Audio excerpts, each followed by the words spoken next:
Hoyoverse kept details sparse on their next IP after Genshin Impact, only giving us an introduction trailer in May, followed by some more cinematics during Summer Games Fest. The closed beta test started late last week and lasted over the weekend, and I got in a good couple hours with it, enough to feel familiar with what the game is already presenting and to be able to put it into words. Hello everyone, my name is Sparx, and this is a quick overview on Zenless Zone Zero. Zenless Zone Zero is an action RPG with a futuristic urban setting, kinda lightly cyberpunk but not dark and dingy like how you may normally think of the genre.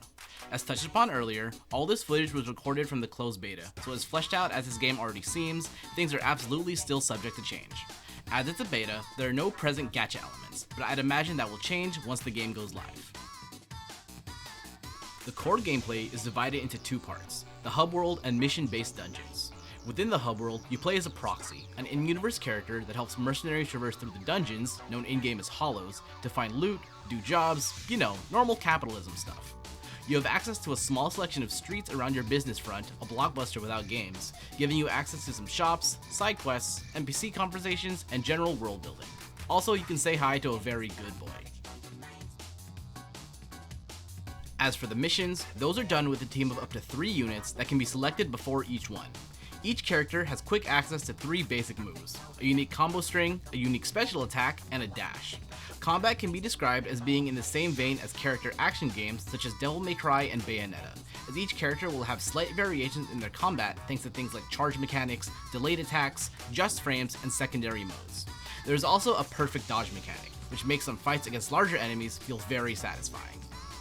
You're able to rotate through characters at the press of a button, but what really keeps combat moving is the tag system. When attacking targets, you build up a stagger gauge. Once that gauge is max, not only do you do more damage, but upon hitting certain attacks, you can enter a combo opportunity, which lets another unit come in with an attack and then they become the active unit. With enough targets or high enough stagger gauge duration, you could actually rotate through the entire team like this, causing massive damage and really keeping combat momentum in your favor.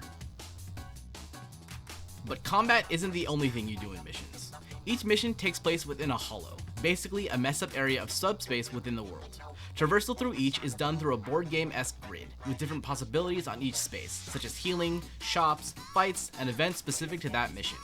However, traveling through new spaces also increases your corruption meter, and each time it maxes out, you gain a random detriment that can last through the rest of the dungeon.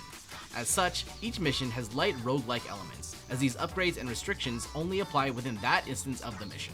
It's not overly complicated outside of certain longer missions, but it does add a nice little wrinkle to combat, and it is very satisfying to do fights once you've gone through most of a stage and have built up several bonuses. There are things that you take out of each dungeon, such as money and materials, but overall each mission feels very separate from each other, which I personally enjoyed. As for upgrading and building up units, so far it's pretty simple. Each unit can have some combination of 3 attack types, and some have elemental attacks, some don't. Unlike other gachas, at least assuming this is going to end up being a gacha, I am not seeing an obvious weapon triangle that's detrimental to the player. There is a system where characters of certain attack types deal extra stagger damage, but nothing that outright makes the player less effective or makes them take more damage. Every character is fairly fleshed out as is, letting you upgrade their level, their overall strength, the power of their skills, and then 4 different passive boosts. The only form of equipment right now in the game are accessories, which have randomness in terms of the stats you get as you level them up, but also offer set bonuses if you equip enough from the same family. There are no interchangeable weapons and no interchangeable skills. For what was presented in the beta, I encountered no obvious bugs, and I honestly had a pretty good time. The overall flow of missions is simple, but also does benefit from being more thoughtful about them. Combat and movement felt good, and once characters are leveled up and have their passives, they really come into form even in the early parts of a dungeon. Not having to deal with any weapon or elemental triangle is a good thing to me. It means you're not inherently pushed to build certain units for certain scenarios.